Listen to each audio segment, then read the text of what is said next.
Hello friends, বকুলের lifestyle চ্যানেলে সকলকে স্বাগত জানাই। আজকে দুপুর থেকে আমি কিছুটা ব্লগ শুরু করলাম, সকাল থেকে শুরু করতে পারিনি তার জন্য।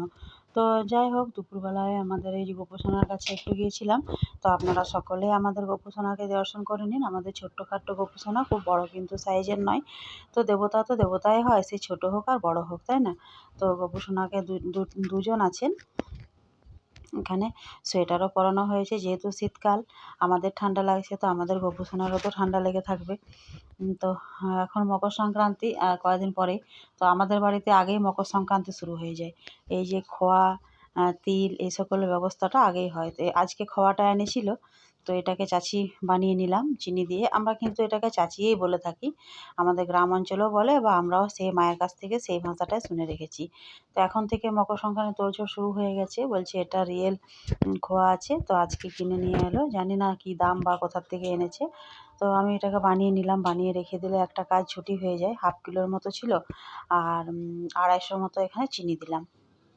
অনেকটাই হবে, মানে পিঠের জন্য তো লাগবে। আর আমাদের যে ভাপা পিঠেটা হয়, মানে সেদ্ধ পুলি, সেটা আমাদের বাড়িতে সবাই খায়, তার জন্য সব রকমের পুর বানাতে হবে। তো আজকে খোয়াটা বানিয়ে নিলাম। আর এখনও দেখুন কয়লার ব্যবহার আমাদের বাড়িতে আছে। আমার মেজো জায়ের উনুন টুনুন ধরায়, তো উঠোনে একটুখানি খাওয়া দাওয়া করে গিয়েছিলাম, আর সেই জন্য এগুলো দেখিয়ে দিচ্ছি। এখনও গুল দেয়, যে গয়লা ওই যে গুঁড়োটা হয় সেটা দিয়ে। তারপর একটু যেরকম প্রত্যেকদিন ছাদে যাই, একটুখানি হাঁটাচলা করি। আর অনেকগুলো কাপড়ও রয়েছে, নিয়ে আসবো, আর একটুখানি হাঁটাচলাও করব। তো ছাদে যাচ্ছি, তো চলুন আমার সঙ্গে আপনারাও দেখবেন। তো 3:30 4টার মতো বাজে, তাতেই যেন মনে হচ্ছে অন্ধকার হয়ে আসছে। সকাল থেকে তো প্রচণ্ড কুয়াশা ছিল, মেয়ে গিয়েছিল আজকে পিকনিক। তো ও সকালে যখন যায় তো প্রচুর কুয়াশা ছিল। তো এখনও কিন্তু চারিদিকে কিন্তু ভারাক্রান্তই আছে। ফ্রি যে একটা ভাব, যে একটা সূর্য উঠেছে বা কিছু, সেটা কিন্তু নেই। আর মাসটা তো পৌষ মাস, এই সময় এরকমই হয়। আর ছাদ থেকেই আমি আমার দুনিয়াটা দেখি, রোজ তো আর বাইরে বের হওয়া হয় না। তো এখানে আমি অনেক গাছগাছরা আছে, সব কিছু আছে, বাতাসও চলছে বেশ। অনেকগুলো কাপড়ও আছে, তুলে নেব।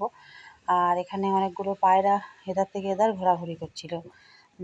হয়তো সঙ্গ ছাড়া বা দল ছাড়া হয়ে পড়েছে। তো দেখুন আমি যতটা পেরেছি তো ওদের তুলেছি। এদিক থেকে যাচ্ছে আর ওদিকে আসছে, এটাই ওদের কাজ ছিল।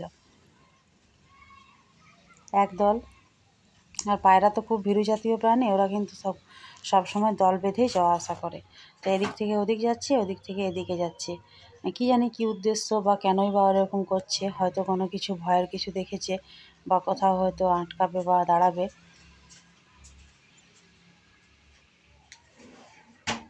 অনেক পায়রা ছিল কিন্তু।